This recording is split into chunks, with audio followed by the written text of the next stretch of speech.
Hello, welcome to Derps Talk About Games. I'm your co-host, Mango. And I am your co-host, Buddy. Coming to you live on YouTube for the first time. Simulcast For the first time. Simulcast to Twitch. Let's go. And today we're going to talk a little bit about Avatar Way of Water. But before we do that, Buddy, why don't you tell the folks at home what it is we do on this podcast? On this podcast, we like to talk about games. And also, I guess...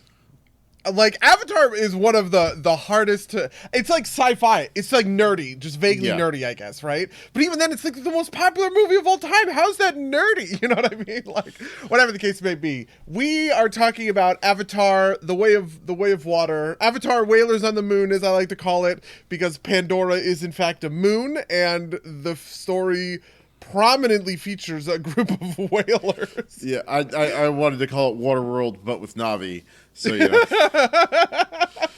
All right. I mean, and, you know, the box office might make that more true than you might think. Oh, is the box office bad? The box office is apparently bad for this movie. No way. And apparently it needed to be, like, ludicrous in order to make its money back. Oh, so, sure. Okay. Reports that saw something like 134 million, which I don't think is very high for opening weekend, but, you know. Okay. Wow. No, am I gonna get Pandora? Am I gonna get Pandora blocked? Cock blocked, but for Pandora. Are you going to get Na'vi balls? Yeah, yeah, exactly. Since they're blue. Anyway, so pre-spoiler evaluations, Buddy. What did you think of Way of Water? I liked it. I liked it quite a lot. All things considered. Not my favorite movie of the year, probably in the middle of the pack. It won't win any derbies, but it was just a solid time. It was like a long movie. It was like 3 hours. It's like 3 hours, right? 3 hours, 15 minutes or something like that. Yeah. Jeez, what a monster. I guess I feel a little weird. I famously really like, maybe not so famously, I really like the original Avatar. Everybody hates that movie. Or everyone likes to shit on that movie. I don't know that everybody like hates it. And to me, that is like good old-fashioned entertainment, man. Avatar, #1, was a good movie. I don't care if it's Pocahontas in space. That comparison does bother me, but whatever. And, you know, Avatar Way of the Water was a pretty good sequel to that. It's probably worse than the first one, but I think I might like it better just because, like, the overall sort of story is doing more complicated and interesting things than the original Avatar, which is pretty, you know, it's kind of straightforward. That's just like a simple story told well is like the original Avatar, with some neat like world building and stuff kind of like going in there. There's a lot of attention to detail that I think is really interesting about the original Avatar. That all of that stuff carries forward into the second movie, but it's kind of put front and center in a way that I found a little bit more gratifying. So it is a sort of a worse movie because it's more complicated and fumbles some things, but it is also a movie that I liked more just on like kind of almost like the Gonzo scale. Have I talked about the Gonzo scale before? I don't think so. The Gonzo scale is something that was created by YouTuber Patrick H. Willems to describe a certain subset of movies that are just about flooding you with just like, what the fuck moments, right? And he talks, Aquaman is a good example. Aquaman is a Gonzo movie, according to him. Because it is just like so full of these moments that make you just want to know everything about this, right? Like the Brine King is my famous example of this, right? I just want to know everything about the Brine King. He's so fucking cool. Crabs dipping into lava, shooting lava catapults through the water. That's sweet. There's an octopus, he's playing drums. That's what everybody always talks about. This is the stuff that makes Aquaman a Gonzo movie. There's a lot of stuff in Avatar 2 that makes it a sufficiently Gonzo blockbuster film that I enjoyed. So, yeah, there we are. All right. So, I'm going to say that I enjoyed the movie. I think I liked it better than Avatar 1, but I don't think it's because it's a better movie than Avatar 1. I think it's specifically because I have like a soft spot for like marine themed things. Sure. I had so many fridge moments with this movie. Oh, me too. Absolutely. Couple other things. So I think that you should go see this movie in the biggest theater you can find, because I think the best parts of this movie are the production value, and that's best enjoyed on a big screen. I also think because of that fridge momentization that I don't think the movie's particularly spoilable from a plot perspective, but if we talk about these fridge moments, you'll notice them when you're watching it, and you don't want to do that. You want to just go into this movie, watch it, brain empty, right? Enjoy it, and then like come to the horrifying realizations later. Not that they're that horrifying, just that they're whatever.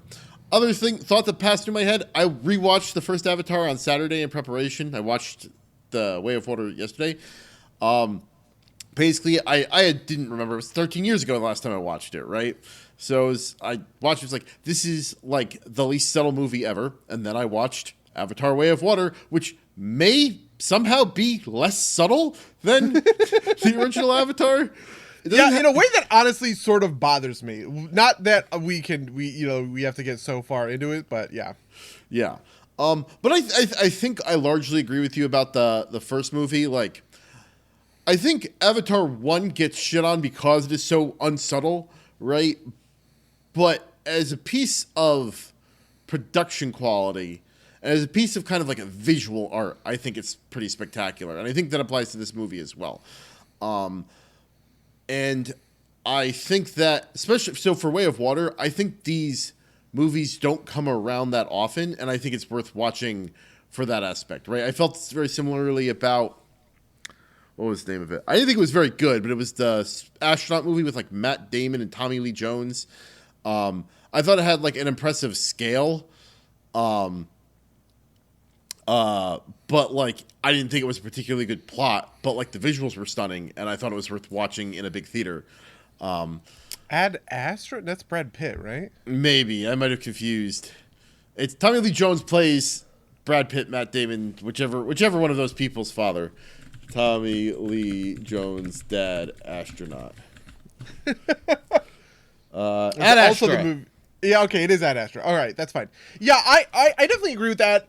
Well, we could talk a little bit more about Avatar 1 and what I think is great about Avatar 1, like truly great in the kind of in the next section, but maybe that's a good place to just pop into spoilers. All right, yeah. So spoilers for Avatar 1 and 2. No spoilers for The Last Airbender, but you know, spoilers for this movie are. You are right. I don't think I could explain the plot of this movie to someone. They would be like, "What? Whalers in space?" Yeah, and that's like half the movie. Second half of the right. Like this movie is so long, right? But you know, when was the last time? So spoiler warning for these two movies. Like I said, we're probably gonna get into some of like the weirdness that doesn't sound good in retrospect. So if you want to watch it, go watch it before you watch this. This is your warning. When was the last time you watched Avatar 1, buddy? I watched it in preparation for this, but I watch it all the time. I have it. Like I own it. And it is like Man of Steel. It's like Kung Fu Panda. It's just one of these movies I can just like turn on and I like it like works. Which the thing I think links those movies are two things. Number one, the action is good. Number two, the script is good. Like it just has kind of like a really solid script, which is really the thing about Avatar 1 that impresses me, right? Avatar 1 is a movie that is full of character arcs. Right. Just like everybody has one. Jake has one, Neytiri has one, Grace has one, I wanted to say Teddy, but his name is Norm. Norm has one, right? It's just like literally everyone. Quaritch has one. It's like everyone is constantly kind of changing and growing over the course of the movie, sometimes for the better, sometimes for the worse, you know, sometimes kind of fueled in like smart ways, sometimes fueled in like evil ways, right? You know, like, smart ways. Like some people turn good, some people turn evil is what I mean to say.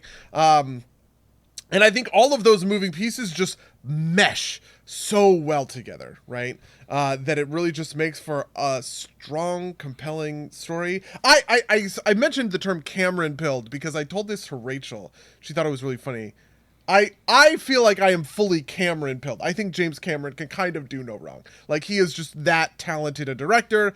We should not doubt James Cameron's, you know, skill at this. He is good at this stuff. And Way of the Water feels like it sort of delivers, right? The thing about the Way of the Water is it is full of these fringe moments that are bothersome because they are not true fringe moments. I did notice them in the midst of things, but I also kind of tried hard not to care about them. But it does make the script a little bit worse, and it does sort of like bother me in that way. Yeah.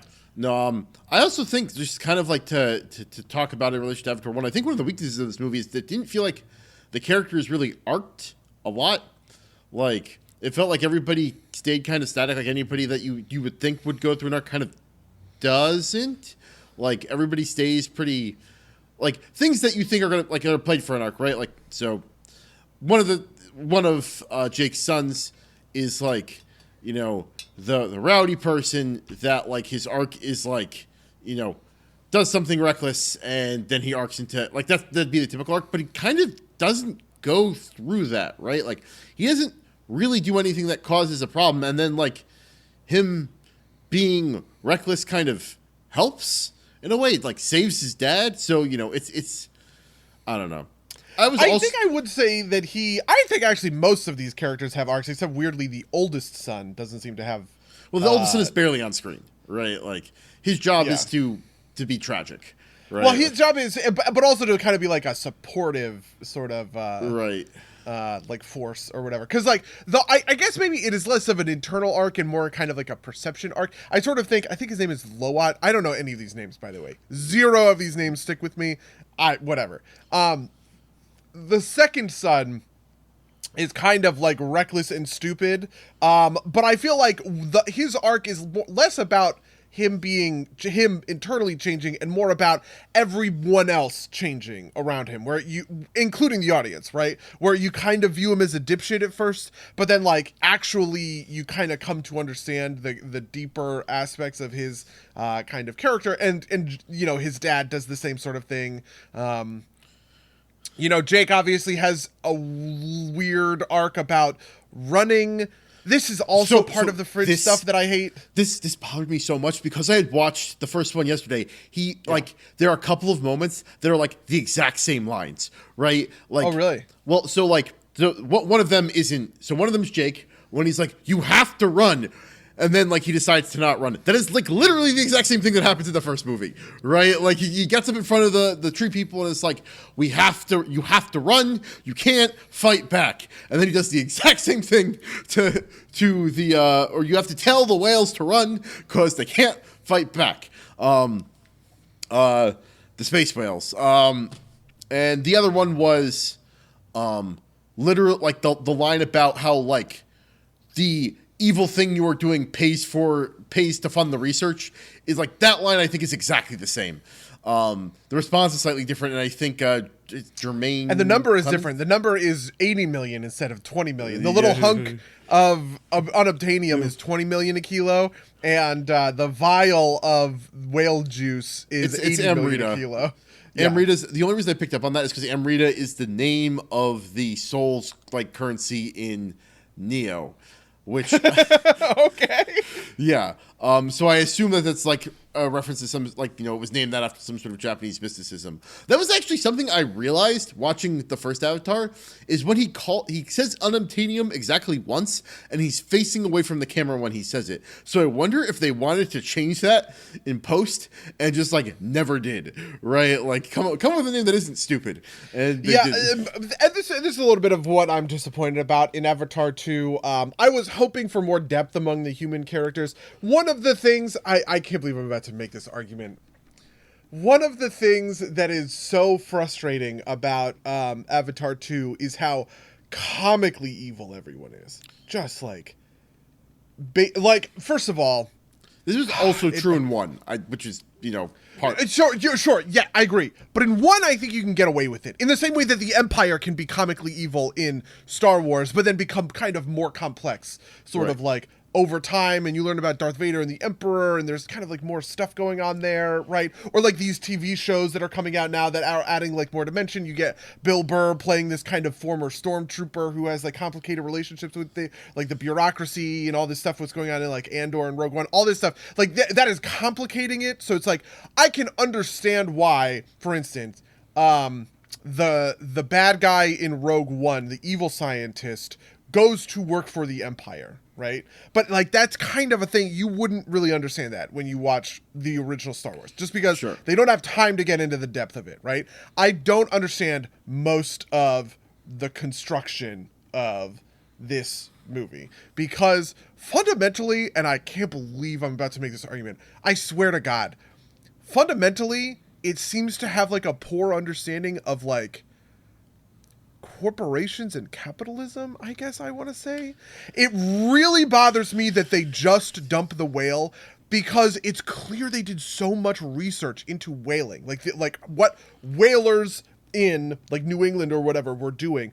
But whalers in New England were like, first of all, the reason that they didn't take quote unquote all of the whale is because it is a huge fucking creature and you can't transport it, right? So you have to dump it, right? Second of all, dumping it is actually not all that bad. Whales are an important part, like dead whales are an important part of marine biology and like ecosystems, right? And third of all, as we as humans have gotten more complex about the way that we deal with like farming, like factory farming and everything like that, and this isn't even to talk about the morals of it or whatever, we are better at using every part of the animal in order to essentially like turn a profit, right? And I don't want to get into any of the details of this, or why I know any of this stuff, right? But it destroys me, the idea that they have functionally these unlimited resources and they're just going to like dump this thing. You can't find any way to use the rest of that. Eat it, right? Just eat it, right? I sell it to the. It bothers me so much. No, so the other part of this that bothers me a lot is like, so I think they decided that the whales were like human level smart, like halfway through production and like didn't fully think of all the ramifications, right? Because like the idea that like this marine biologist who clearly has a lot of respect for these whales would be okay. Like he says, killing this whale would be like killing one of their sisters. What he should be saying, this is literally murdering a person, right? Like, because that is what it is, right? Like they're human. Like I would get it if it was like a horse, right? And like, or like a dog, right? Like you don't kill a dog because that's mean, but at the end of the day, that isn't as bad as murdering a person, right? Yeah. And like you make this argument that like, oh, the Na'vi bond with this animal, and that's about like murdering the sister. This is not that. This is literally murdering a person, right? Like killing them in cold. You can have literal conversations with. Yeah. This was the thing that fucked me up, especially because I had actually just watched. So there's a YouTube video about Coco the gorilla can't speak sign language. Right. It went like mildly viral last year, and I watched it, and I rewatched it not all that long ago. Completely unrelated. I didn't know any of this stuff, obviously, at the time. Right? Did something happen? My mic isn't broadcasting. All right, we're back. We're good. Oh my God. Don't worry about it. Keep going. No one's watching. So, yeah, for sure. Okay, so Coco the gorilla did not speak sign language. They taught Coco signs in the same way that you teach your dog that picking up a leash and walking to the door is the sign for you're about to go on a walk, right? Or picking up the, like, at 5 o'clock, you go and you get a cup of kibble for your cat, right? Orion knows what it means when I walk over to where the cat food is and I open the container. If he hears that sound, he has learned that corresponds to I'm going to get food, right? That is the way in which Coco learned how to sign. She just like there was no complex language happening in her brain, essentially, right? Okay, and part of that video talks about like the really specific ways in which like humans form language and learn to kind of talk and communicate and have conversations with one another, because there are a lot of really like complex, hard things that human brains are naturally wired to understand. Like the idea of pronouns, for instance, right? That's actually a pretty complicated subject for like language to get across absent of itself. But humans have an innate ability to understand pronouns, that you can substitute a variety of different words. Like I'm sorry, I have to back this up. Okay. The reason pronouns are complicated is because it is a word that is definitionally dozens, hundreds, thousands of words, right? When I say that, or when I say he, that is a pronoun that is linked to millions of different nouns at any individual time, and it is entirely based on the context, right? The antecedent noun in the phrase or sentence or whatever it is, right? That pronoun links to. That's an incredibly complicated thing that our brains are just naturally wired to handle effortlessly, right? Effortlessly. Little kids figure this out immediately. We are like designed for this shit, right? And it's just like, you couldn't do that with these fucking whales. And the way the movie introduces it was so ass backwards that it bothered me so much, because it introduces the kid and the whale first, and then only afterwards does it explain, oh, actually these guys have human level intelligences and you can have a conversation. Well, he starts talking to them. I'm like, wait, is this like him actually talking? And the kid acts like he's not surprised by the fact the whale's talking to him, right? Yeah, exactly. And the thing is, it's like he starts talking to me, and you think it's like I'm talking to Scooby-Doo or something. It's like, okay, Scooby-Doo is a cartoon dog who can talk. This is sort of science fiction, whatever. Maybe I can get kind of on board with this.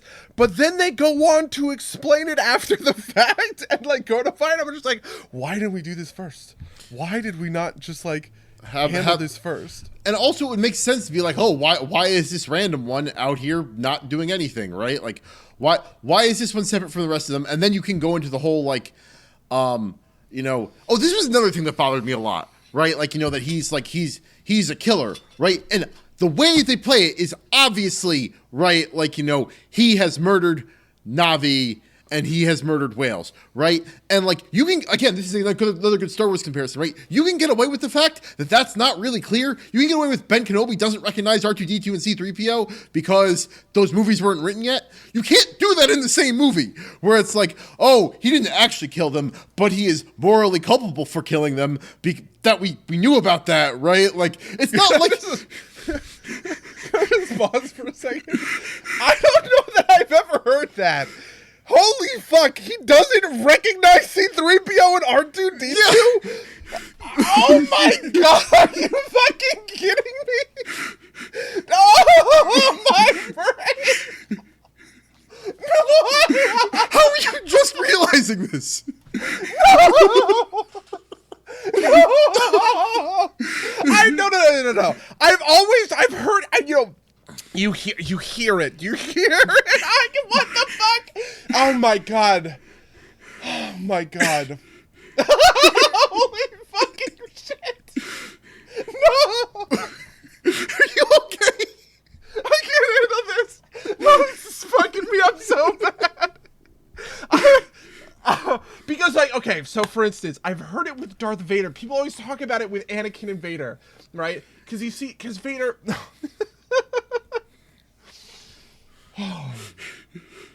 Oh my god.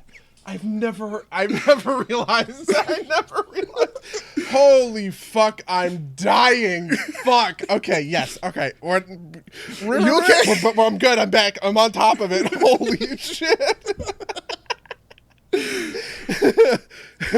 Anybody who wants to see me have an existential crisis, go to the VOD. Like, just like a minute and a half ago, 2 minutes ago, and just watch my like whole world come crumbling down around you. Holy fuck. Okay, I'm fine. I'm normal. This is fine. Okay. So, point being, right? Like, you can excuse those things because the movie, the prequels were written later, right? Like, you come up with some reason why it kind of makes sense or whatever, and you let it go because we're all people in the real world, and we're like, okay, that's fine, right? Yeah. That doesn't work in the same movie. So, like, when Load or whatever his name is like, no, he didn't kill those Na'vi. He broke, he led an attack against the whalers, and that caused them to get killed. And the chieftain's response isn't, oh, that's different. He's like, no, he's still morally culpable by like the whale, by whale society, right? As if he already knew that. And no one sat down to explain to him that, no, this whale isn't dangerous. He's just, an outcast because he broke their, like, moral precepts, right? Which, like, again, I get that from, like, an audience perspective. Like, I think that's interesting. But you can't do that to the character and have it, like, make sense, right? Yeah, like, this is the kind of fridge moment that we're talking about, right? These are the fridge logic. Okay, yeah. Like, another one for me that bothers the fuck out of me is... Jake is so able to he's like mind reading the Quaritch and the like whatever the Sky people, right? And he always gets it right. He always immediately intuits exactly their motivations to a T, right? It's like, oh, and first of all, can I just say, let's to layer a fridge moment on top of this fridge moment. Why the fuck does Jake Sully matter so much? What, right? Why does him running to the islands change anything? Right? Exactly. Do the tree people just stop attacking and they're like, okay, they're not attacking us, so we won't push out against them? And on the complete other side of things, you can say maybe, okay, well, Jake as this, he was one of the Sky people. He became the leader of his clan or whatever. He has this inspirational, you don't want to martyr him or whatever, story, right? or like whatever. No, you do want to. You want to kill the figurehead, right? You want to prove your power by killing one of their heroes. But the thing is that Jake demonstrates that he's not all that important or special because he shows up at the village and they're like, I don't give a fuck about you. And it's like, well, then he's not important and they should just not care about him, right? But anyway. No. But like, so if we take the movie at its word, right? Once Jake leaves, this keeps the tree people safe because they're not going to go after the tree people anymore, which kind of implies they would not be attacking the Sky. They would not be attacking the humans if Jake was not there to stir them up. So is Jake just kind of like a terrorist who is attacking the humans for like, I won't say no reason, right? Like obviously there's a claim about like there's like a territory dispute, right? Like I think that's all legitimate. But like it implies that the only reason the Na'vi are fighting back at all is because Jake is leading them, and that once he leaves, the humans can like the tree people just either don't care or the humans stop fighting them for some reason, and then the tree people just do, like, he arms like 70 of them, right? And like Norm is still there, right? Like you think they're just like, oh, we'll just sit here and let the humans burn all of our shit, right? Like I don't get how this solves any of the problems. In fact, you'd think that driving them into hiding, like you said, accomplishes the same goal, right? Like they've dethroned it, right? And like, I think I can get past like why they're still hunting him bit, right? It's like, is he, again, the thing that popped into my head was like, like this kind of Al-Qaeda like similarity, right? Like, Jake Sully is Osama bin Laden hiding somewhere and maybe he's giving orders to the Na'vi from somewhere, but they don't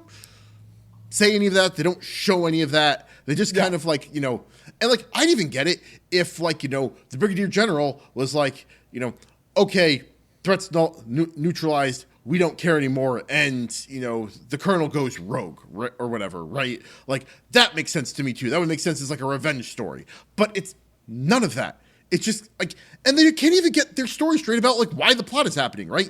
Is it that humanity needs to move to Pandora because Earth's dead, or is it because the whalers want brain juice, right? Like, is it both?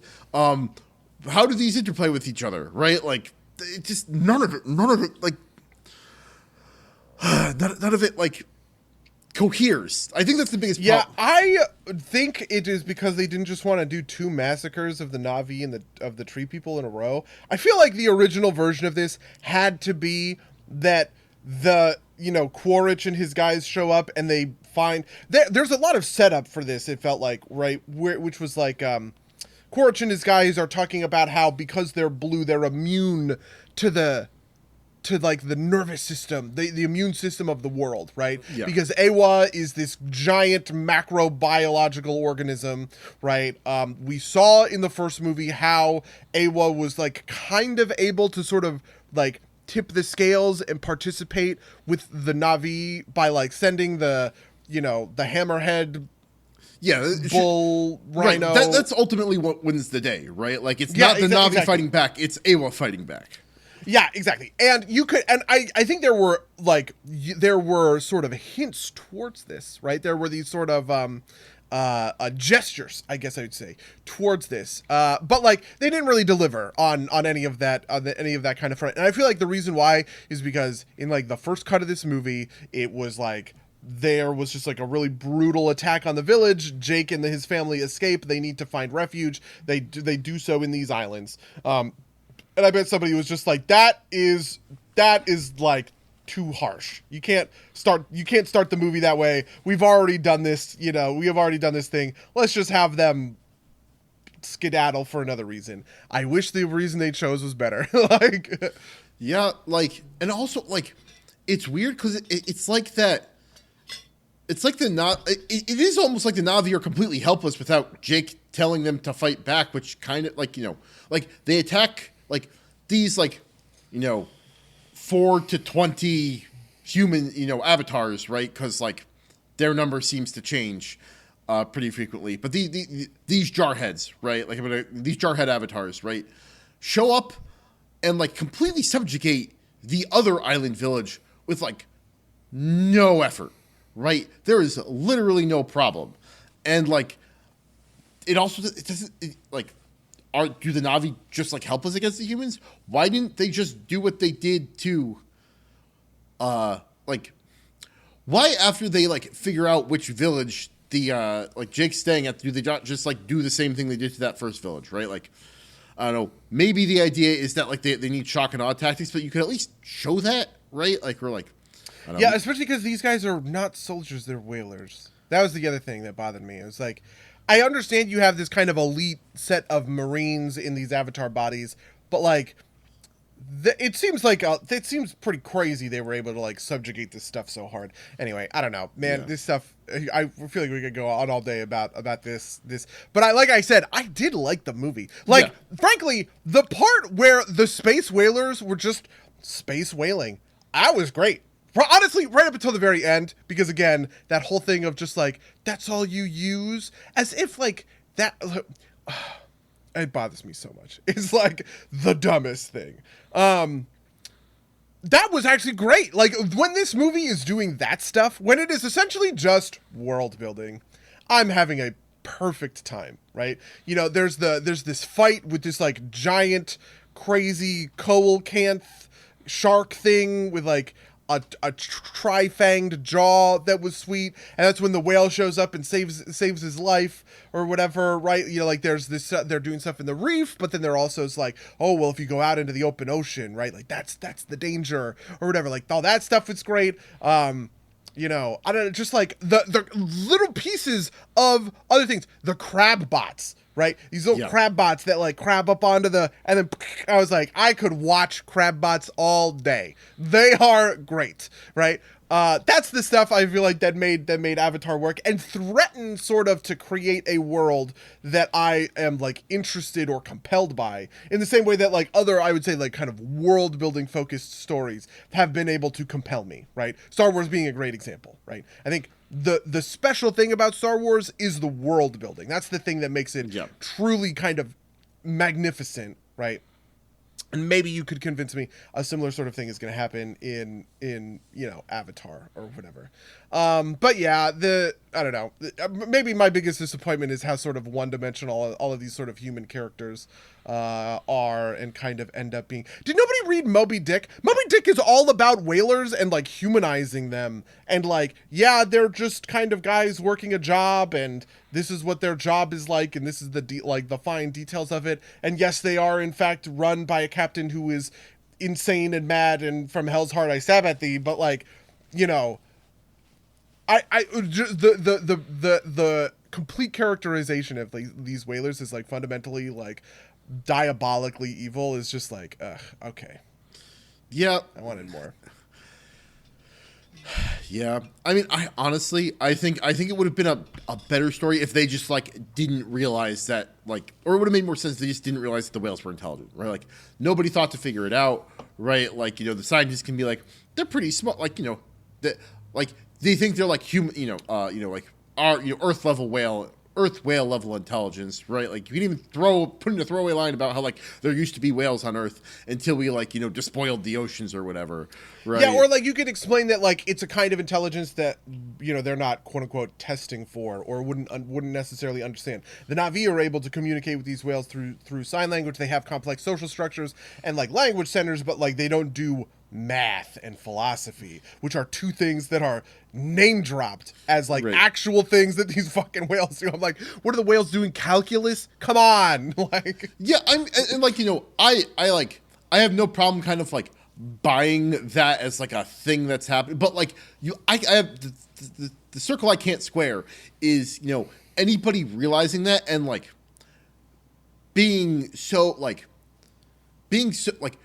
either you're all the way in on that and you don't care. Like, I could buy that for the captain, but I can't buy that this marine biologist, who's supposed to be like vaguely sympathetic, right? Like, he's like, this is why I drink at night. No, either you cannot tolerate this, or you are like, or you're like, so you're just like, you care just about the money, and that's why you're so far in on it, right? Like, I don't buy that any human is that medium about anything. Or you are like Joseph Mengele and you just like don't have any scruples, and you're just like willing to torture these fucking whales in order to pick apart their biology, right? Like that's fine if that's like the world that you want to live in.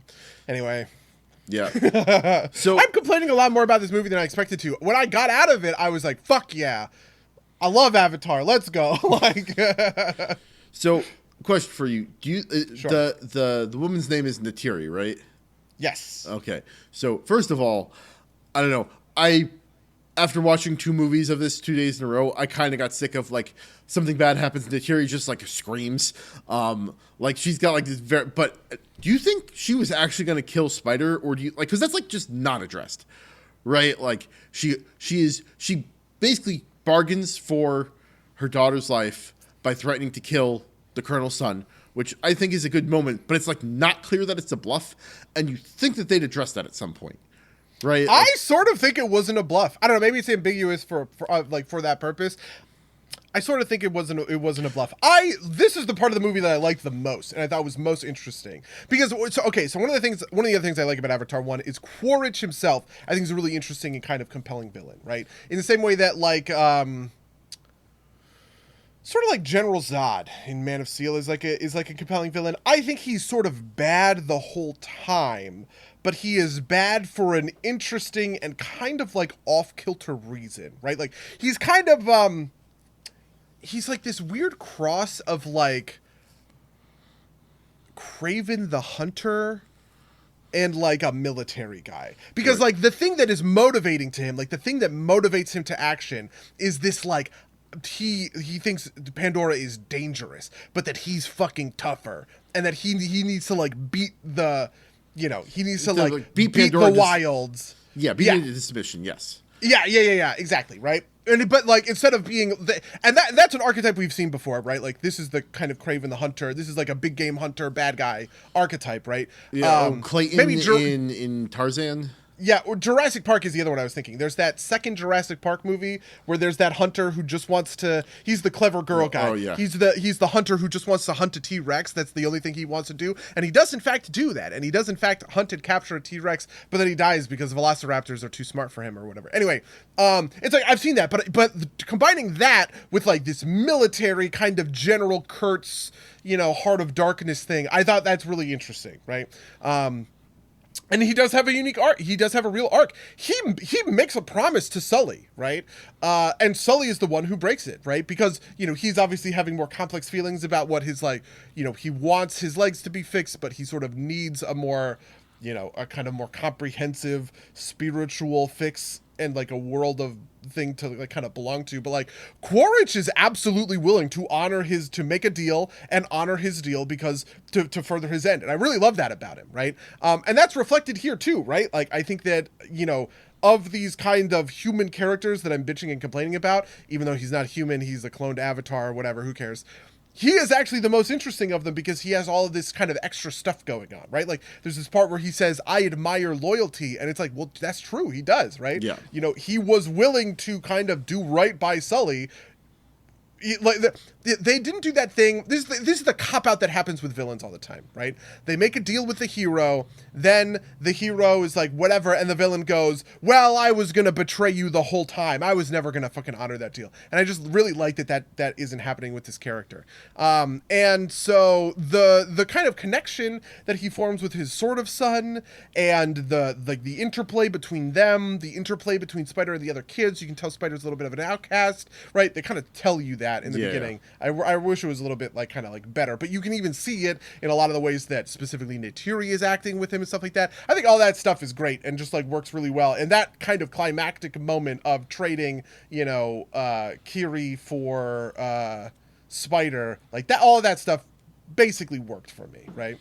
Yeah. So I agree. The only thing that bothers me is I don't know how Spider goes back to living with them after that. Obviously Spider gets captured before they leave, right? So it's not presumably he would have stayed back with Norm or something if he hadn't. But to present at the end of the movie that he's staying with the family, it's I don't know if I don't know. Again, that's a little thing. Maybe I'm thinking too much about it, but it's he's Neytiri. I think I agree with you. I think Neytiri was willing to kill him, and if that's the case, I don't want her to be my surrogate mother, especially when at least back with the normal humans, right? There are other people around, right? There's support for his oxygen tank needs, right?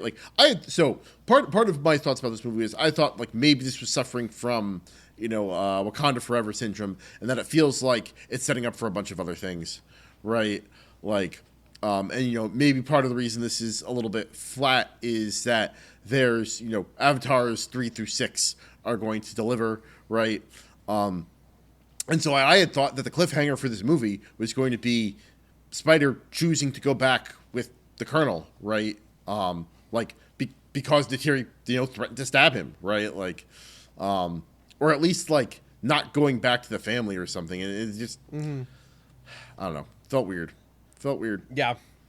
Yeah, and I liked a lot of that stuff on an emotional level, but again, there's more fridge moment logic with this. The way in which Quaritch convinces Spider is weird and doesn't...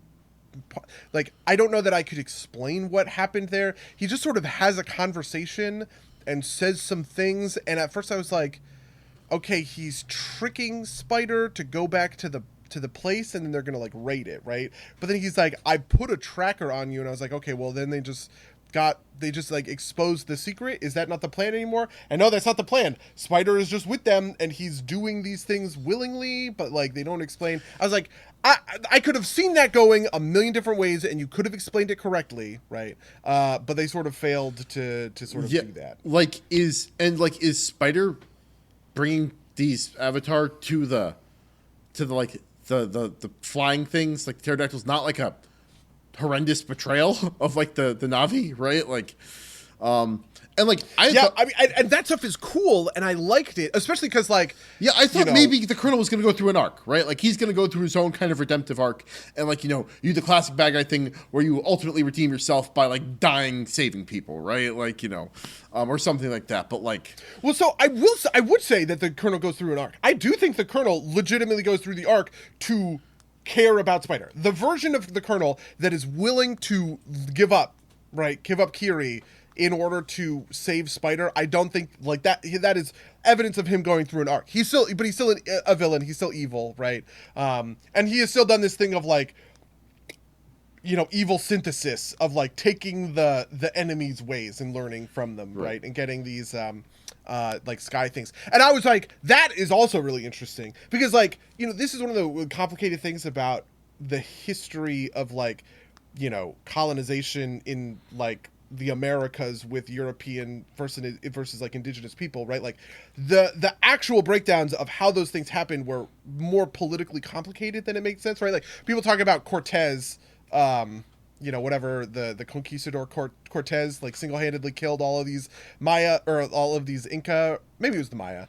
Maybe it's the Aztecs is what I'm thinking or whatever. But the reality is that he just participated. He was just a small player in an over, like, in a much bigger overarching civil war that was playing out, where he and his guys backed an insurgency against like the main Aztecs, and then like it's like that kind of stuff happens all the time. And I was like, oh, maybe we're actually going to get into some more like kind of complex politics of along these sorts of lines. But nope, there was none of that, right? Like, it's not like, you know, all of these Na'vi tribes apparently just like get along completely. They have no reasons to fight. There's no you know, bad blood to exploit. This was another thing I was hoping. I was like, oh, maybe what they're going to do is they're going to do a thing where, you know, the tree people feel like Jake has abandoned them, right? He has selfishly left to protect his family and abandoned them to the sky people or whatever, right?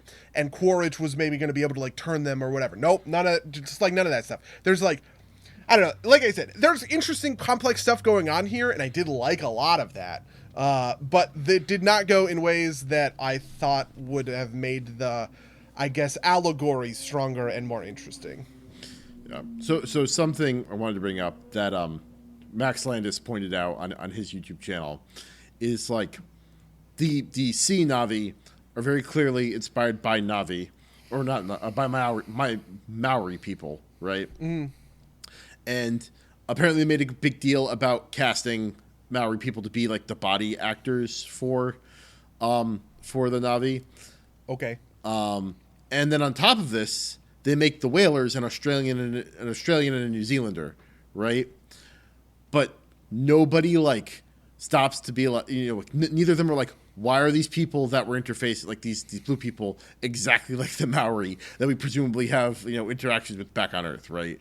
I don't think that's like a huge, like, I think you can like explain around that, but it is kind of weird, right? Like that, like I mean, maybe this is just another too much, like, this is way too unsubtle for my taste, right? Like, because like in the first movie, the Na'vi are very clearly like supposed to be Native Americans, right? In a way that's like very, very kind of like maybe uncomfortably close. But I just thought it was strange. Yeah, I mean, we've sort of talked about the fraught nature of coding, and like I have a certain resentment for the way that people talk about coding, because it, like a lot of things, is kind of this morally neutral concept that has sort of been like loaded with a bunch of moral weight in a way that I don't like. Not that there isn't anything to like unpack or like kind of like deconstruct, but that stuff is like reverse. It's like putting the cart before the horse in a certain sense, right? Yeah, I don't know. I like the interactions between sort of these two disparate groups, and that they were truly disparate, right? That they have entirely different sort of worlds that they are living in, and being good at trees does not make you good at swim, right? That's cool and interesting, and it sets up all of this sweet world building stuff that I was kind of like talking about sort of earlier. But I don't know, I just feel like the coding stuff is like impossible to figure out. It's not even like, was there a lot of whaling? Like, it is like New England that is whaling, right? It's also Japan and Oceania, right? That's true. I guess Japan whales, yeah. Okay, fair enough. Yeah, I mean, and there's like some like pretty like kind of like strong parallels. I think is kind of like, you know, Australia, right? You know, it's not like it's a native Australian that's captaining the whaling ship. It's like, you know, a white Australian, right? Like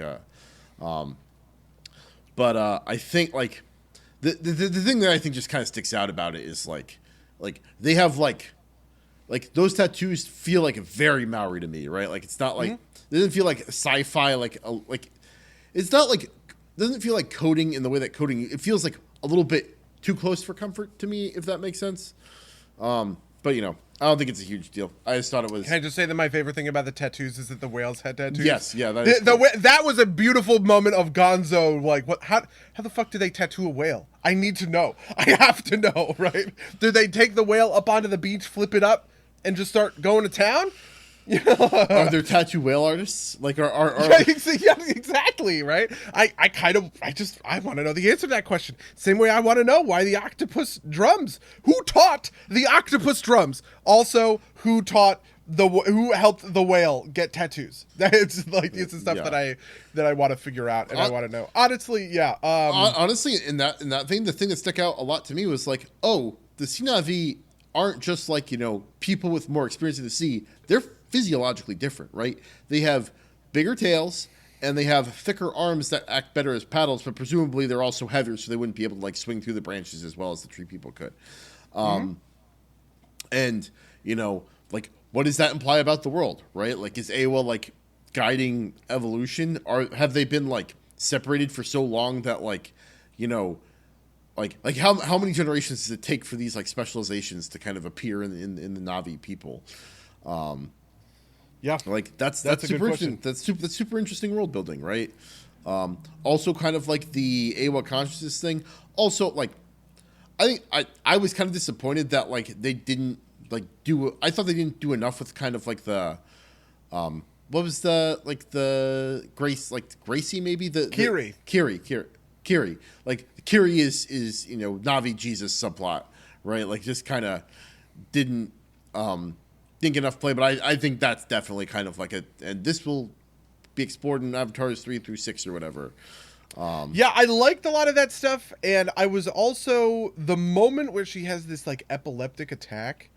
That I thought was really interesting, but it also kind of didn't go anywhere. And I'm not mad that it didn't go anywhere, but it was also just like super interesting. Yeah, and I want to know like what was going on in that whole interaction. Yeah, I also like that. Also gave me a pause because I thought they were going to go for kind of like a. So the scientist men say she's having an epileptic seizure, but actually she's just like special and in tune with Awa, right? Like, and like the implication of that is like if you're a kid that has epilepsy, maybe you're actually secretly like plant Jesus is like that's like. Well, this is another one of those situations where I was hoping to have a little like cross pollination, right? Where it's like actually, maybe the sort of unrefined medical understanding of people or whatever that the Na'vi have is worse than the kind of regimented scientific approach that Norm has, right? It felt kind of weird to fly him in all of the way to sort of do nothing with that, right? Especially because Norm is a good human, right? He's a good guy.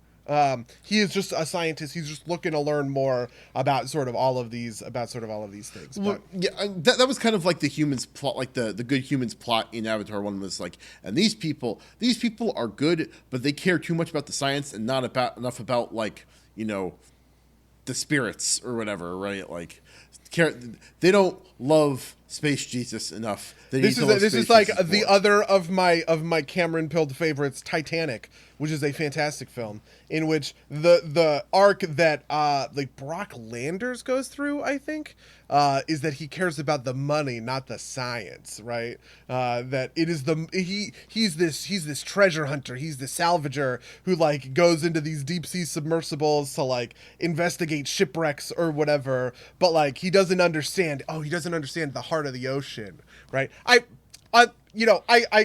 could see something kind of along those lines, but it just felt like Norm is really a good guy, and it was a weird sort of attack that he was so ineffective, and kind of like throwing this level of doubt on things.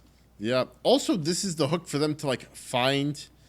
Like that's the only time that Sully doesn't like think like that Jake Sully doesn't like figure out like what's gonna happen, right? Like is like they fly a helicopter out. And they immediately know like where he is, right? Like, or at least the area that he's in, which is like, you can't. I was actually like the thing that I was surprised about is that like Norm's still a human. That they didn't like do the kind of like make him an avatar thing. Oh sure, yeah. Because like theoretically, there's no need to like transfer Jake over into his avatar body. It's just kind of like nice, right? Like I figured they. Like I remember after watching that first movie, it's like, oh, if Avatar 2 ever comes out, are they gonna have like transferred all the people over? No, they're just like, again, this wasn't quite a first moment because I thought of it immediately. It's like, well, of course the humans are going to send another wave of people. You didn't send anybody back that would have like told a sympathetic story about like what happened on the planet, like. I'm actually surprised they didn't fucking glass the planet from orbit, right? Like,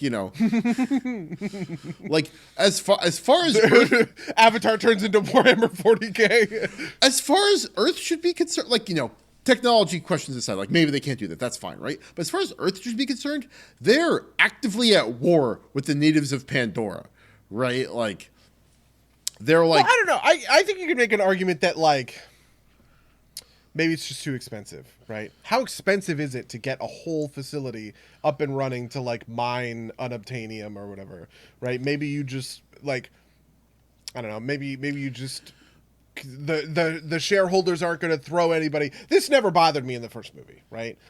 Just because it's like they pretty soundly defeated the human forces on the planet, and you feel like that gives them a pretty good home turf advantage, right?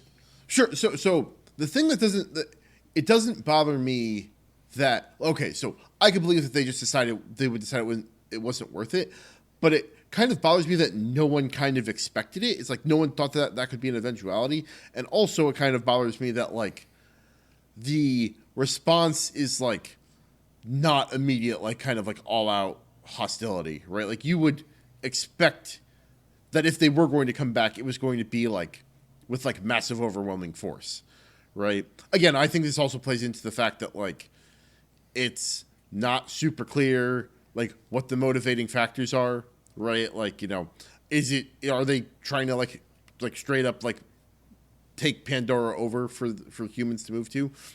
Did they discover that Amrita makes people live forever within the course of the year?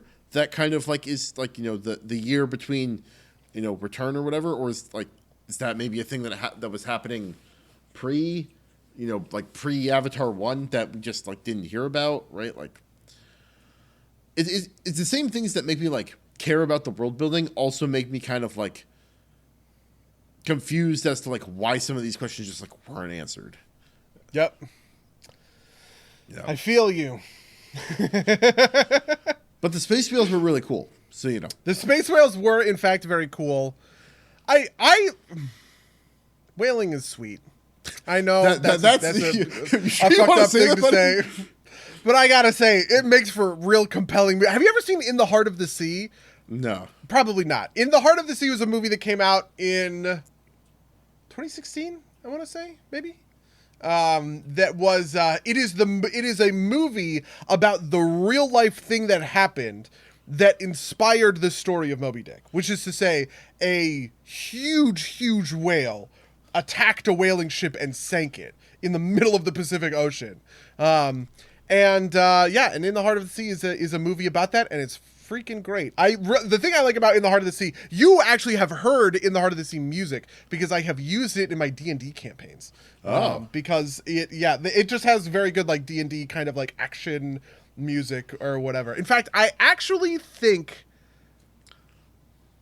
maybe I don't know that I ever actually like went through with this. Or you know what? We never did this. Actually, now that I think about it. When you were playing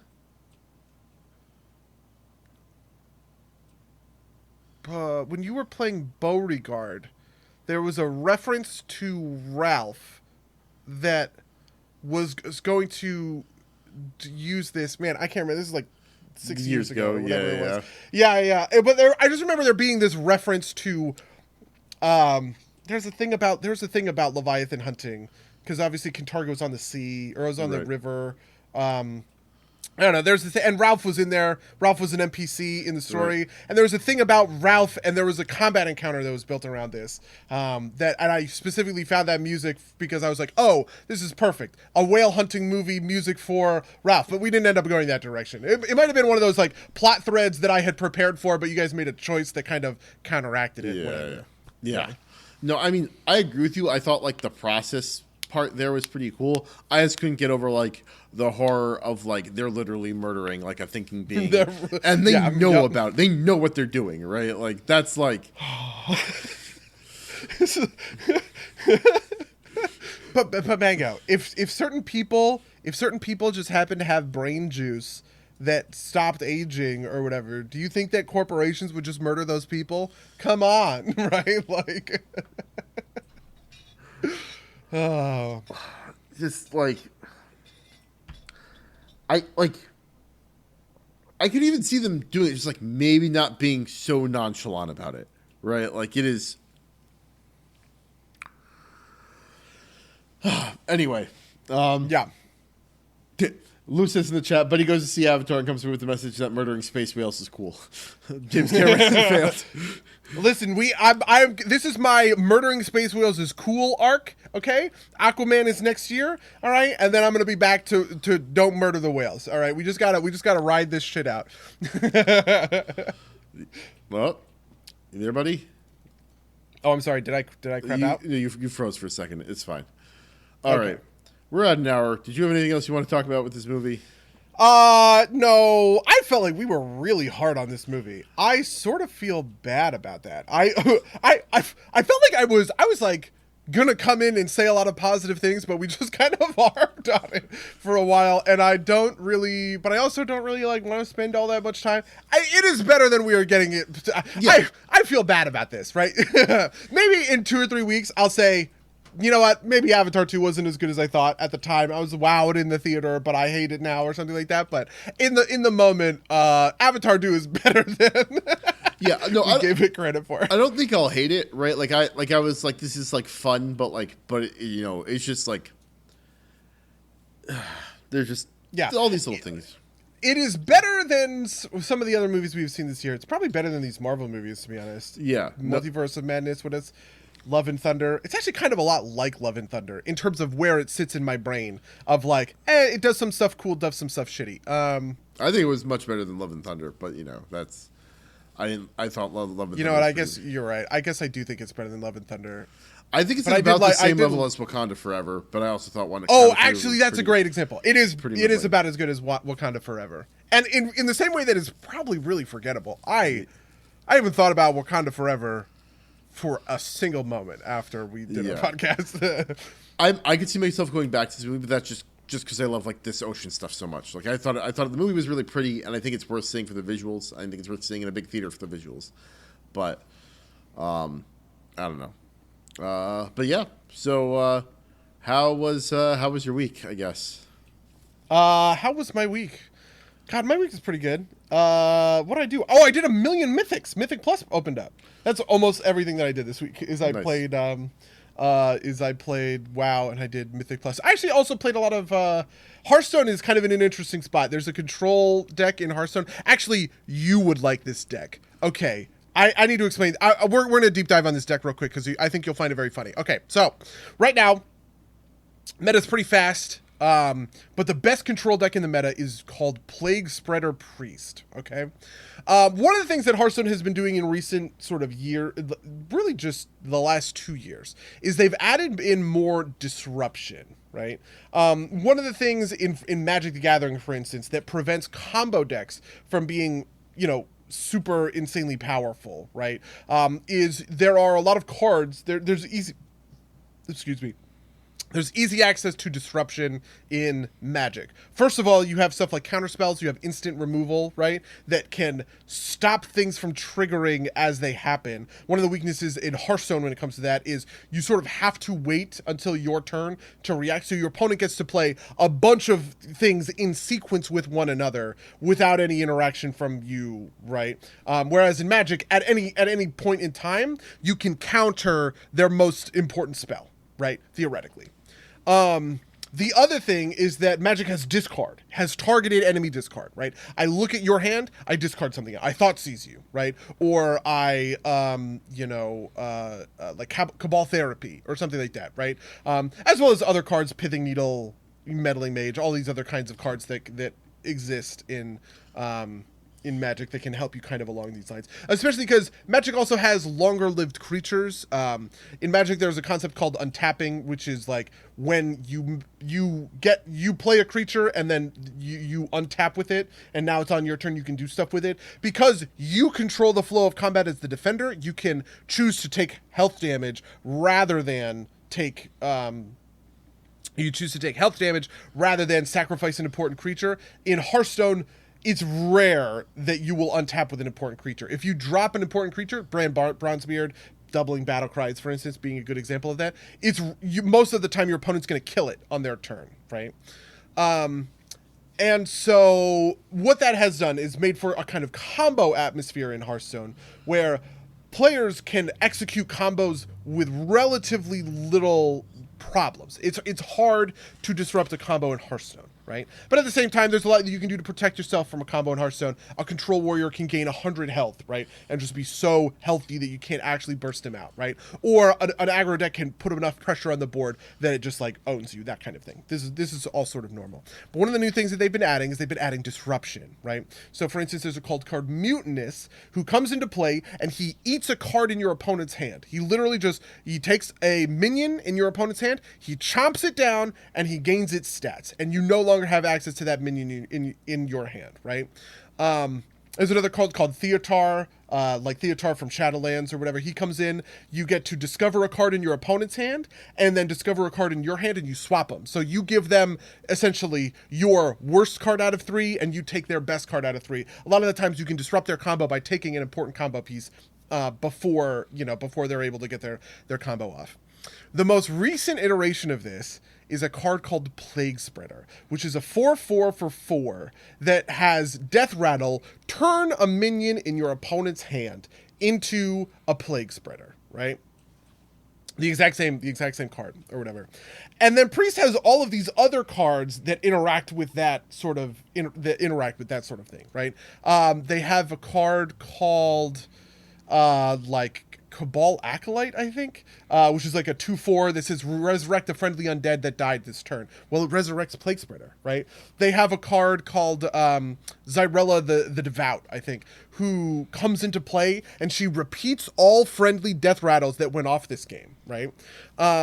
And so you get into this situation where you just get a million Plague Spreaders and you're just turning shit into your opponent's hands into Plague Spreaders, and then they're playing their Plague Spreaders and spreading things to your hand, but it doesn't actually matter because you're just kind of playing a generic value deck. You can let some stuff turn into Plague Spreaders, and then it dies again and you're just making more Plague Spreaders or whatever, and then you play Zyrella and you just get, and you have like 8 Plague Spreader like interactions. You just like pop all of their minions into Plague Spreaders. And it's just like that whole deck is built on disrupting the shit out of your opponent, just turning all of your shit into Plague Spreaders. I don't give a fuck, right? But it has really funny interactions in other ways too. For instance, there's a card called Whirlpool, right? So I was playing against this rogue. He's kind of a value rogue, right? He's a really big hand.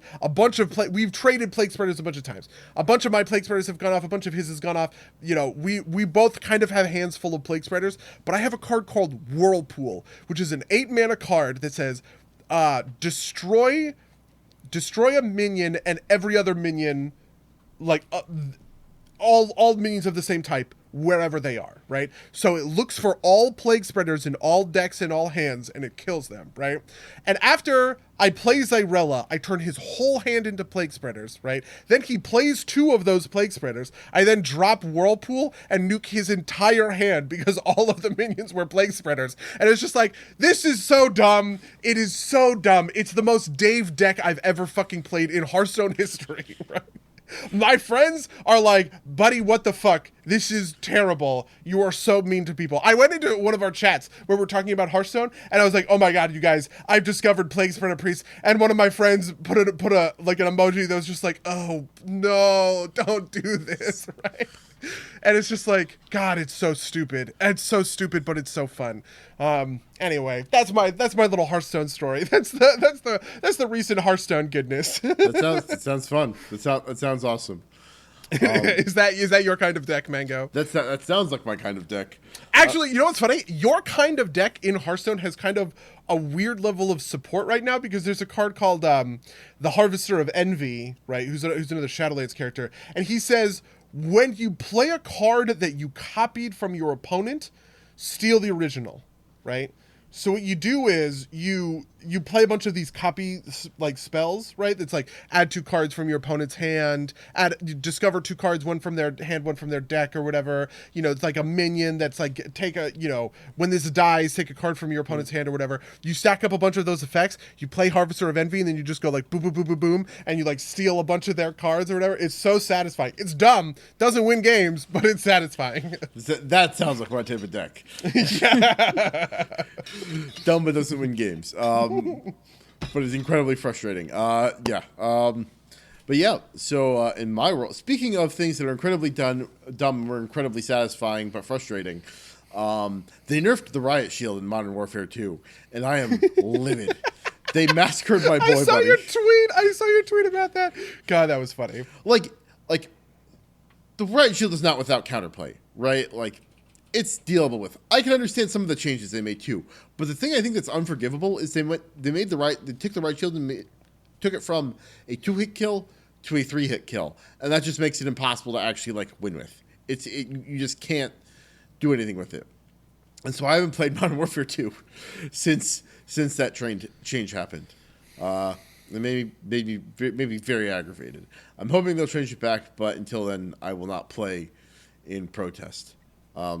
Otherwise, I've mostly been playing well. Because of that, I got back a little bit into Guilty Gear Strive. There was a Street Fighter beta this weekend that I didn't get into, but I figured I'd keep trying to learn how to do the hitbox right. I have heard bad things about that Street Fighter beta. I was in a Really? meeting this morning with 2 people who were in it, and they were both shitting all over it. Really? Did they say what was wrong about it? They said that there's too many sort of one-button combos. That, like, the game... He was describing the game as, like, if you can land the first hit of your combo, you essentially land the whole combo because it's so easy to pull off. So because it's of like some a little way... extra... Is this like the new control scheme? Maybe. Okay, so for those at home that don't know, there's 3 control schemes in Street Fighter 6. Only one. So the real easy one, which is kind of like the noob friendly, like context sensitive buttons that will like auto combo for you. That's only playable locally. You can't play that online. But there are the second control scheme is basically like a Smash Brothers style control scheme where the special moves are like directions and presses instead of motions or charges. But because of that, those moves do less damage and are generally less good, but they're easier to execute. But I'm like that's an interesting thing to say because like part of playing like a true combo, theoretically, if you land the first hit, you land the whole thing. It's just like how the game work, like how fighting games work. Except there's a chance that you drop it because you're like not good enough. But yeah, because there's like a failure of execution. The question Right. is how difficult to pull that off is Right. it. And some like there's an argument I think to be made that level of execution isn't super interesting from a gameplay perspective, right? Because like the highest, like the people at the highest level of play are playing at that level anyway. They're like rarely dropping combos, but you know, I don't know. That's interesting. So your coworkers thought was just like it's too easy to execute, and that's the issue. Yeah. Interesting. That's what they said. Very Well, maybe. Yeah. I also wouldn't be surprised if I don't know. There's a million other sort of issues around all of this other sort of stuff. You know, it was in the middle of a work meeting. I wasn't super paying attention, so. Yeah. No, I mean, feel free to correct me, you guys. I haven't played, and I know that people were complaining about like one of the defensive mechanics as being a little too powerful, and then like the people I follow online were like, "Oh no, it's actually not that bad. You have options against it. You just kind of can't throw it out for nothing, right? Like that kind of thing." But I haven't seen a lot of talk about this latest beta, so I'll have to go do some watching. Yeah. But yeah, playing Strive, trying to relearn, get my fingers to do the right things with like it's frustrating, but I can definitely feel like I'm making progress on like actually controlling. Like for a long time, I have felt like I am losing matches because I can't control my character right with the new controller setup. But it's finally starting to turn the corner where I'm starting to lose matches, not because of execution, or not because of, like, sometimes that would happen to me anyway because I'm not the world's greatest player. But, like, now it feels more like I am losing matches because I'm making bad decisions, which is a better way to lose, right? Like, that's the thing, like, I know I'm making bad decisions. I know I'm playing poor, or I know I'm playing poorly tactics-wise instead of playing poorly execution-wise, which is, I think, an important step to kind of, like, getting yourself to that place. Yeah. Yeah. So have you been doing WoW stuff? How did you like our first week in Vault of the in the Incarnates? Vault of the Incarnates. It's fun. I'm still like getting used to some of the new changes, right? Like I kind of don't like that tiger statue, but I picked it up at some point because I kind of had to. Um, I can't really. I like. We've only seen a couple of bosses, so it's not like I can say that like anything feels particularly good or bad. Something that came up is I find myself frustrated by like mining nodes, like not being able to easily tell what they are from like the mini map. Oh yeah, you have to see whether or not it's a Ceravite or like hardened Ceravite and stuff like that. Yeah, so I was like, oh, I'm sure there's an add-on that addresses this. There isn't. And then I was like, oh, well, I'm a programmer. I can write my own. Turns out you just can't grab those nodes program. Like there's a mod or there's an add-on that kind of does it, but what it does is, and this is fucking wild, is it don't like like the person who wrote it only recommends you only do it like while you're moving. Is while you're moving, it takes the mini map and like scans it under your cursor, and then like picks up on tooltips and reads those tooltips and like tries to match it against the list that you set up, and like will like flash the screen and make a noise. So, and like that's clever, but it's apparently not very reliable, which makes like a sense to me, right? Like that it wouldn't be, but it's like, how else are you gonna fucking deal with this, right? Like, I don't know. It is frustrating that like there's no better way to do. I honestly, what I wanted to do is I wanted to write a mod that just like color codes the nodes based on like what they are and like maybe if they're like an elemental node. But I've actually kind of getting to the point where I've run out of like stuff to do in a lot of ways. Like there's always little stuff to do, but like for like I was just kind of like going through like the non-world quests, and I'm most of the way done, I think, with most of them. I need to check. I've been focusing on the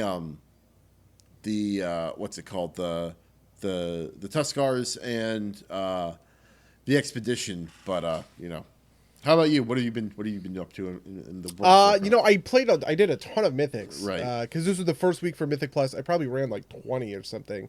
It is interesting because some of them are just wildly out of balance with one another, right? We ran a plus. We'd like just running Shadow Moon Burial Grounds is like the freest key I have ever run in my fucking life. It is so easy, right? I don't even understand half the mechanics. We've like died on stuff or whatever, but there's just not a lot to that dungeon. Which right? one is Shadow Moon Burial Grounds? It is a WAD dungeon. It's a dungeon from Warlords of Draenor. And then we went and we did like Ruby life pools, and it felt like fucking impossible. There's just so many. And I was like, is this like mechanics creep? Is it just because like I think the mechanics of the game are just like fundamentally much different? They're just so different compared to what they used to be. I don't know. I don't know the answer to that question, but yeah, it's a whole thing. And I'm interested to see what they do with it, I guess, is sort of where I come down on that sort of stuff. I did see more of Vault of the Incarnates. I saw 5 bosses, so because I raid with another group on Saturdays, so we did the first 3, which was killing, Aeronog and Taros again, killing, as someone who can't cleanse disease, I hate burial grounds. Listen, that's as someone who runs in groups that don't interrupt, let me tell you. The first 5 bosses are actually kind of neat. There's one boss that I think everyone's gonna fucking hate that is just gonna be like a nightmare for any group to do that is about that's about spiders. But I don't want to spoil that stuff too much. I am okay with Vault of the Incarnates. I'm sort of all right with sort of a lot of what's going on, but I am sort of feeling that I don't know, I guess like malaise about World of Warcraft, which is kind of the danger that I talked about in like you had such a good reason to do stuff in Shadowlands and Battle for Azeroth. You don't have that reason anymore because they kind of took that stuff out, which, to be fair, the community wanted, right? Right. You know, people had been complaining about it. They'd been complaining about it for a really long time. But I guess, I don't know, I wasn't complaining about it. And so it has been tough for me to want to like log in and do stuff in the way that I used to, right? Which is tough. You're gonna get killed on Twitter for that opinion. Hey, tell me about it. Oh, here's an interesting WoW thing. Chris Messon is coming back. Right. Do you have thoughts? Zug. I don't know. Like, probably good. All things considered. Yep. You know, I know in one of our chats you had mentioned, or in something you mentioned that you know he was presiding over the company where like some of this bad Cosby Suite stuff was happening. Yep. I don't know, like, I don't know how much of this like is on Chris Metzen, right? Like my opinion of this has always been like the thing that made Blizzard magical was also the thing that like enabled these kind of things to happen. When you have a friendly company culture, it also means that boundaries get pushed, and sometimes that goes poorly. And I assume that that's what you know, getting more corporate is how you like fix those problems, but it also like kills kind of like what makes the company like a magical place to work. Yeah, even the Cosby Suite stuff, right? Like we're using that parlance, but the Cosby Suite itself is a weird story because at the time, people like Bill Cosby hadn't been convicted of like raping all of these people. Yeah. It was described that way because of like the floor or whatever, and entirely uncontroversial, unaccused people were talking about this on Twitter. A game developer named Zelnath, right, who hasn't worked at Blizzard for years. He's the guy who made Pet Battles, and then he went to go do League of Legends and designed a bunch of stuff in League of Legends, and then he left to do Ori and the Blind Forest, Ori and the Will of the Wisps, one of those. He was kind of tweeting about how he went to the Cosby Suite. The reason it was called the Cosby Suite was because of the carpet on the floor, right? There were other messages that were included as part of that that were taken way out of context, entirely uncontroversial. A guy named Dave Kosak, who was a quest designer on WoW at the time, would later go on to Hearthstone, have since left the company. He left the company in like 2018, I think I want to say, to go be like the creative director at some other studio. He was talking about bringing like hot girls to the room in a group text, right, which got like leaked to whatever it was, Kotaku, Polygon, whoever published this story. And you know, this guy Zelnath, he was like, he was talking about his wife. He was talking about picking up the wives from the parking lot and bringing them to the suite, right? Because all these guys were, you know, like married and in their 30s. And the crazy thing is, all of the people in that, you know, are at different companies, right? Zelnath left. I guess technically he's working for Microsoft now, because I think Microsoft owns the Ori and Will of the Wisp people. Yeah. Ghostcrawler was another one. He works at Riot now, obviously. Like I said, Dave Kosak works somewhere else. Alex Afrasiabi got canned. He was sort of the smoking gun and all this. I think there's a lot of stuff that happens when it comes to this Activision Blizzard stuff that is not detail oriented, I guess is what I would say. Yeah, the people, the Cosby part of that did bother me because like I remember somebody I was listening to going off about how like everybody knew it was a problem. I was like, no, I think he might have been technically convicted, but like Hannibal Buress like brought it to public attention. No. This was, but this is my point. It was before the Hannibal Buress thing. This was in the BlizzCon. This is like 2013 BlizzCon. The Hannibal Buress thing is in 2014. No, right? But that's my point, right? Like I think he technically was convicted, maybe civilly. Like there was something that happened that before, and Hannibal Buress brought it to attention, right? Like everybody kind of ignored it, and then Hannibal Buress brought it to everybody's attention later. That you're correct, right? Like that's the point. But that's like the thing that people want to say is like, oh, like people will go and like look at the conviction date, and it is pre that incident. But that's just because people weren't paying attention. Like people weren't scrutinizing stuff this closely, right? Like, So and again, the big point being is like that Alex, whatever his name is, he fucked up, right? He's a bad person. That happens, right? Like that is why these companies go so corporate, is because like everything's fun and games until this happens once, and then everything gets locked down, right? Like you discover why corporate America sucks so much, and it's because if it doesn't, then people get hurt, and no one, and, like, no one wants like to live with like you could say like no one wants to like accept that liability. I'm sure there's a lot of people that just don't want to like have that risk on their conscience, right? Like if you want to be like generous about it, right? Like no one wants to be responsible for a rape, right? Regardless of how cold and heartless you are, you still don't want to be responsible for it, right? Like even tangentially, right? Like Yep. So you lock that stuff down, and you prevent. Like one of the companies I worked for, I won't say which, had a specific policy about inter-office relationships, right? No other company I've worked for has had an explicit policy about that, as far as I'm sure my current employer does, but like it's not like this was handed to me on like day one. It's like something happened here, right? Like there is a specific incident that somebody can point to at either this company or a previous company that made this policy be so prominent, right? Like, yep. No, that is absolutely true. This is something that's happened in my work before, where like something is not a consideration. Nobody thinks about it. Oh, should we work with a married couple? It's like, oh yeah, sure, of course. Why wouldn't you? But then one time that married couple goes through a really messy divorce, and they're both working inside the company, and now they're like sniping at each other. They can't be in meetings together. It's like, oh well, actually maybe it is a little dangerous to like work with, like to have married people in the same department, whatever, like whatever you want to call that.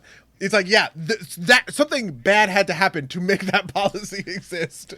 Yeah. Anyway, the thing with Chris Metzen, obviously, Chris himself was never accused of anything. Right. At worst, he was sort of accused of, like, he was in charge. He was a leader in the company. It happened on his watch. Yeah, exactly, right? Also, obviously, he was the creative director. Afrasiabi would become the creative director. Like, they work closely together. There's a bunch of BlizzCon stuff where the two of them are on a panel, right? And they're answering questions from the audience, all this other sort of shit. That stuff, I don't think is, like, damning or whatever, but it is something that, I don't know, people are bringing up. I think it's sort of fair enough. Really, the thing that I'm interested in is crunch. Because, so one of the things that happened, the Game Awards, is that Diablo 4 got a release date in June of next year. I think it's June 6th of next year, right? An anonymous kind of account got out that basically said, that is a wild date. No one is there's no way they're hitting that date, right? Like former Blizzard dev said, like there's no way they're hitting that date. They're going to be crunching, right? And one of the interesting things to me about Metzen is he specifically left the company because of crunch, essentially, which was he was so like stressed out and like overworked from all of the responsibilities. This is around Warlords Legion time, that he was having these like crazy panic attacks and heart problems or whatever, and his doctor literally was like, you should like leave this company, which is why I think it's sort of interesting that he's kind of on his way back. He's not quitting his day job, doing that thing. He did a Kickstarter for like a D&D campaign setting, that's apparently like still happening or whatever. His position is just advisory. He's gonna be like a consultant or something. Yeah, that feels like. Yeah, I what I imagine this means is that he's going to be in a couple of meetings about the direction of like the next expansion. He's going to get a feedback pass on what the future WoW expansions, their story and stuff like that is eventually going to be like. Which is funny because everybody fucking hates. Do you know the name Steve Denuser? Have I ever talked about Steve Denuser? Sounds familiar. Steve Denuser was the lead. Okay, maybe I should just codify this on the podcast. This is my Steve Denuser rant, okay? Steve Denuser was a writer. He was like a quest designer on Kingdoms of Amalur. Do you remember that game? Oh, yes. Yeah, the Kurt Schilling game. The Kurt Schilling game. That he got like $50 million from Rhode Island to make this game, bankrupted just everything or whatever. One of the guys who worked on that game was Steve Denuser. Then he would eventually move on to the WoW team, right? And he was a quest designer. At the time, WoW did not have narrative designers. They had only quest designers. Quest designers were basically the ones in charge of writing the story because they were the ones who were writing all the quests for that story, right? At the time of, I want to say BFA, but it might have been Legion. He was definitely a quest designer in Legion, but I think this change happened between Legion and BFA. At the time of BFA, they decide, you know what? We need narrative designers, true blue narrative designers who are going to do narrative design work, stuff like writing NPC dialogue for, you know, some of the stuff that we've seen in BFA and Shadowlands, the stay a while and listen dialogue. There's a lot more voiced content in WoW nowadays. All of that stuff is obviously written. The narrative designers sit in on the VO sessions, all this other sort of stuff. They're the ones who are planning out sort of these main campaign quests and stuff like that. Typically working hand in hand with a quest designer. All of this stuff is public information, but zero people know it because they don't actually care. People in the WoW community fucking hate Steve Denuser. They think that everything that has gone wrong with Shadowlands and BFA is because of Steve Denuser. The reason why is actually pretty simple. It's because he's the one on all the podcasts, right? When they want to interview somebody on the WoW team about the game's story, they interview Steve Denuser. And I have to say this, he is really bad at interviews, right? Professionally. As a person whose job it is to be the professional face of his company, boy, does this man not know how to put a fucking sentence together that is a good sentence that people will comprehend well, right? You know as a guy who has a 6-year-long going podcast, he's not good at podcasts, right? Yeah, so he's just like, he has this way of sort of putting his foot in his mouth, not being very specific with his words, making these kind of unclear analogies that give people like the wrong impression, a bunch of different stuff, right? So anyway, the WoW community has this huge hate boner for this guy Steve Denuser, and one of the things that came about. I personally posted on like the Warcraft lore subreddit. I was the one who was like, "Hey, Chris Messin is coming back," and I was getting all these responses from people that were like, "Wow, I hope that he convinces them to kick Steve Denuser to the curb. Fuck this guy." You know, like all of these like hate posts about Steve Denuser. And what I guess they just, I don't know, maybe I pay attention to this stuff or they don't. Steve Denuser got a promotion between Shadowlands and Dragonflight. He is now the narrative director. He went on a podcast with like one of the lore like YouTubers, one of the WoW lore YouTubers. And they asked him a question. They were like, "You're the lead narrative designer." He's like, "No, actually, I'm the narrative director now. I got a promotion or whatever." And I started telling people that, and they were like, "What? No, he's so bad, right?" Like all this stuff going completely apeshit. Anyway, the thing I want to bring up about Steve Denuser is the same thing I want to bring up about Chris Messin, which is that people don't understand. These guys have the name, but these companies are big, and there are more people doing this work than you think. And the person responsible for the things you hate and the person responsible for the things you love, that's going to be like a bunch of different people on the different teams. Do you know what I mean? And that is that's like the takeaway. If I can preach any message on my podcast, if I can evangelize anybody who is listening, just be aware that WoW is a game that is being made by hundreds of people. There are more people than just the names of the people who show up on the podcast. To them. And I think the same thing is going to be true for Chris Metzen. I don't think there's a tour theory, like there's no version of things where like Chris Metzen is going to decide what the next expansion is going to be because he's so like genius or whatever. Like, no, of course not. It is going to be a big, gigantic decision made by a big, gigantic corporate entity in the same way that any of these kinds of decisions get made. And I just, that's it. That's what I wanted to say. Yeah. I mean, I could see them going to him for like specifics, right? Like, I think like the actual narrative thread is a thing that's like potentially a little bit more controllable by one person, because like ultimately that's not as important like from like a business perspective, right? So like the things we talk about with like grind and whatever, that's more likely to be done by committee. So I could see there being like room for him to have maybe more control than you're suggesting, but it's also not guaranteed, right? Like, especially with other people's fingers in the pie. Yeah. Have you watched the End of the Raid cinematic? Do you care about that stuff? I have not. I have watched not. It. Yeah. Okay. Yeah. I was. That was an interesting. That was a question I was wondering about. Is like, how much do you pay attention to any of that stuff, like on WoW News or something? So, this is something I'm. It's weird that I have managed to do this, but I'm basically like, I do not care so much about being spoiled about it, but like I am almost totally separated from that world, right? Like I don't read the subreddit, and like the only person on Twitter that I follow that's relevant is like you and Red Shirt Guy, right? And like you guys are like tweeting spoilers out, right? Like True. And I don't like, I don't like have Red Shirt Guy. I have you on alert because like I have all my real life friends on alert. But like Red Shirt Guy, he could tweet and I could miss it, right? Like I don't, Yep. My tweet thread is filled with like thousands of idiots tweeting about nonsense. So, I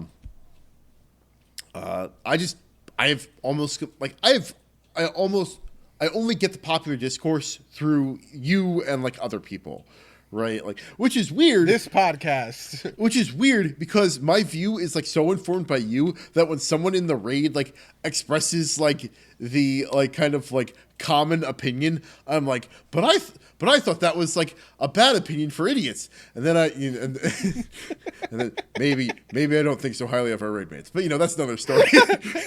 That's why there are a lot of people in our raid who say this stuff, right? Yeah. The other day I was in Discord. Shouldn't have done this, to be honest with you.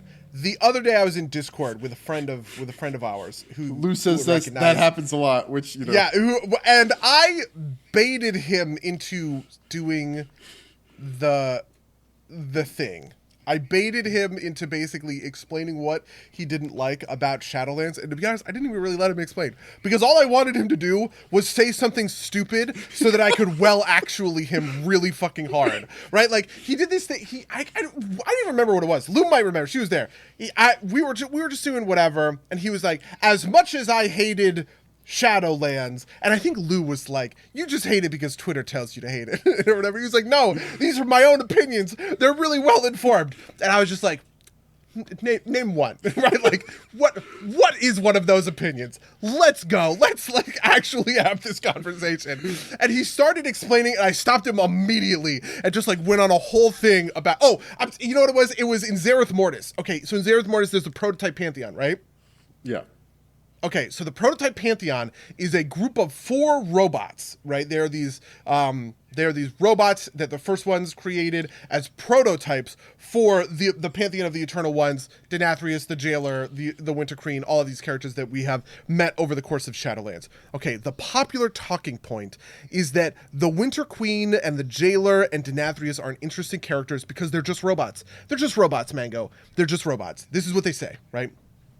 Okay, so first of all, putting aside the fact that there is so much media about how robots are cool and interesting, right? How you can have a robot, but it's a person. That's like a whole trope. Blade Runner. Right? Like, yeah, Blade exactly, Runner. right? I, Robot. Raise the name of the fucking movie. It's even dumber than that, though. But here's the thing. But like in WoW, we also have characters that are functionally the exact same thing, which are the Titan Keepers, right? Odin, Thor, right? Locum, right? Like these are characters. Aren't like all of the mortal races like formerly mechanisms that were like cursed with the curse of flesh? I know, this is exactly what I was saying. I was like, hold up, don't you? But like all of these characters that are interesting human characters, the thing that made Arthas the best character, everyone would say this, the best character in all of World of Warcraft, right? The thing that will make Arthas is that he is the stumpy, withered offspring of a Vrykul, right? Who used to be Stormforged, who used to have these metal bodies, but they're afflicted by the curse of flesh or whatever. He's functionally a fucking robot, right? How on earth is that not an interesting character? And then the best one, the coup de grace, is that the prototype Pantheon they're fucking prototypes. If you read the boss journal, it says that the first ones created the prototype Pantheon to kind of programmatically execute their will for the Shadowlands, and they failed at that duty because they didn't have souls. They didn't have like the level of humanity required for complex emotions, right? The fucking boss journal says that they're not robots, that they have souls, that they have a consciousness, that they are sapient creatures capable of complex emotions, and that the reason that these things are bosses for us to kill is because they are too stupid to actually fulfill the job. It's just like it is the layers of nonsense on the nonsense layer cake. It's just fun. It's just fun to put that all on top of each other. Oh man! Speaking of like these like lore points, I unlocked one of the story beats. I think it was the Veldraken Accord one, like the story quest. And have you seen it yet? Do you care about spoilers? I have not actually. Is this a big spoiler? I maybe care about this. I don't know. There's a cutscene. There is an in-game cutscene that has all of the aspects. Oh, I'm sorry. Is this the one where they go to the vault? Yes. Then I have seen that one. Yeah, well, just in case people have, the important part is that all the aspects, like the original aspects, are standing and talking, and the only thing I could think is like, why is Rathian a human? That doesn't make. But you pointed out this doesn't make any sense. I don't know. It bugs the fuck out of me. Right and now you've infected me with your mind virus. Oh, I need to post that on the Warcraft lore subreddit. I bet that would get 1 billion upvotes. Actually, that's not true, because everybody really likes Dragonflight. So it would be like seen through the lens of Dragonflight is good. Therefore, this thing pointing out a weird logical inconsistency is kind of bad. Like I said when you brought it up the first time, this is a perfect Red Shirt Guy question. You need to go to you need to go to BlizzCon. You need to ask. Except you can't. Except they can't fix it by like having a dwarf appear, right? Like They maybe, yeah, that's true. I mean, I think the thing I would like to hear, to be honest with you, is the same thing that the Green Lantern comics did in DC, which is that it just sort of said in one of the comics that bipedal mammalian humanoids are just it's like carcinogenesis or whatever. Carcinization. Lots of things evolve into crabs. It's like it's the human version of that. Lots of things evolve into essentially just humans, right? Which is code for why there are all of these humans in Green Lantern, in the cosmos of the DC universe, right? In the Green Lantern, the cosmos that look vaguely humanoid. And the answer is, well, there's actually nothing super all that special about humans. It's really just that evolutionarily speaking, things tend to evolve in this sort of way. Lou asks in the crest, Rathian or Neltharion, because human Deathwing is an oopsie unless he's particularly handsome, very cool. Yes, exactly. This is exactly my thing.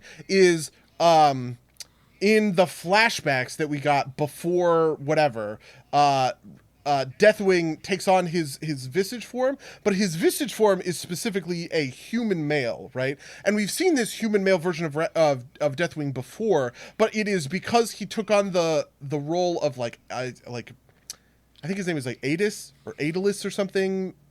Prester, like a Dalaran, or no, not Dalaran, Alterok. He was like an Alterok noble or something.